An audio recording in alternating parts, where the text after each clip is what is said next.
You know, one thing I think as producers right now we don't need to struggle with anymore is percussion sounds. And when you start to build your drums, I think this is something that I think we really not need to struggle with anymore. Because every time you start a track, you always run into the thing of where you want to add some shakers or you want to add some tambourines or some congas and things like that.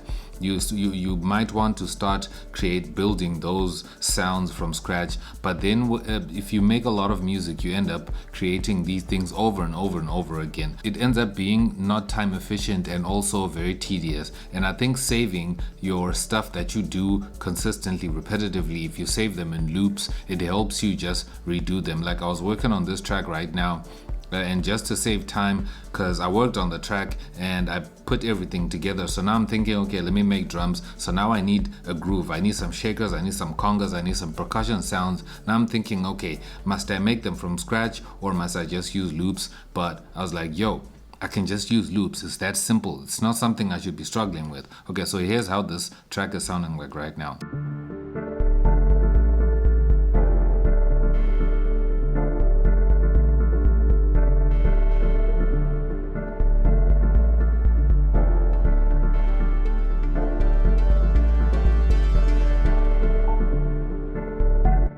Very simple, right? Now I need to add some drums to it. So the first thing I would do is maybe add a kick. So a kick is cool. I don't need to add like a loop for a kick because I know that I want to experiment with my kick. So let me add that first.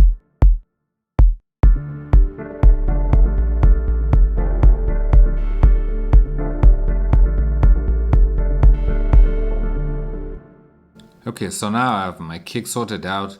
That's totally fine, right? If I do choose just to keep my kick super simple like that, that's up to me. If I want to change the swing of it, that's all up to me. But then the next thing I want to do is now to add percussion sounds. But I just like to add loops. Like if I drop down this shaker right here, you can see how that's going to sound.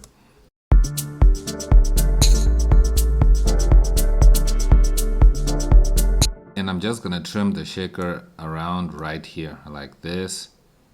Boom, and then it's just gonna repeat like that.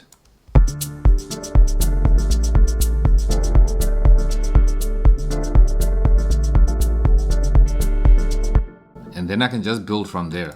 So I'm gonna pick this next loop here, and this one has a clap in it, so I'm just gonna pick it like that.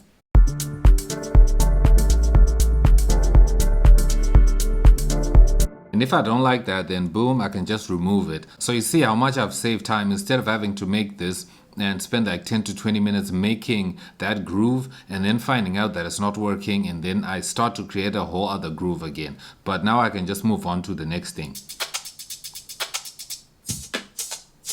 Let me try this next one here.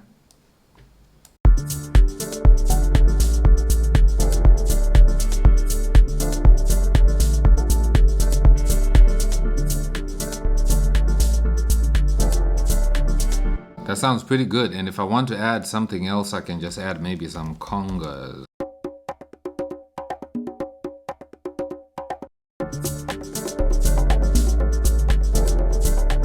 And I'm gonna add 2 of them.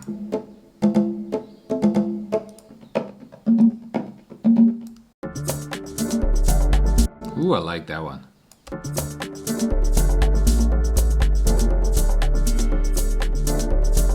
That sounds pretty cool. So my drums sound like this right now. If I just add all these loops one by one.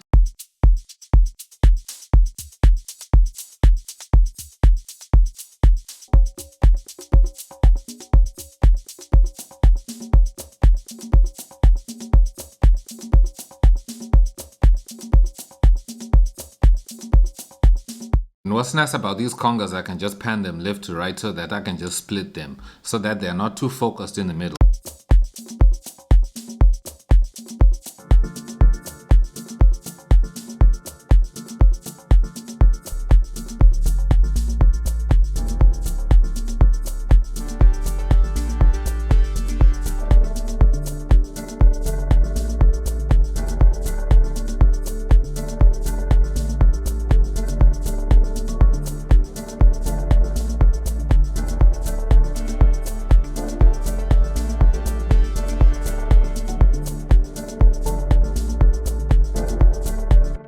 super easy and super quick. This is something that we don't need to be spending so much time doing. So what I'm going to make sure to do is I'm going to share these loops with you down below. These loops that I just dropped in, these 4 loops, so that you can download them, so that you can have them, so that you can make sure that you can have for free like some shaker loops, like a groove topper, and some congas that you can always start working on. And you can see what you can do with the, like what I did with the first one, where I just trimmed it and not used the full loop. So that's something that you can do with loops as well. You don't have to like use the full loop as it is. So you can just maybe, instead of leaving it right here, like using it in this cycle range, you can just maybe shorten it like that, and then just repeat it like that, you see, so that the loop is different. And then what you can do now is the processing you're going to do afterwards, like adding effects, like adding phasers or EQ or things like that, and everything you're going to put around it is what's going to like mask that loop to sound different. Because when people listen to music that we make,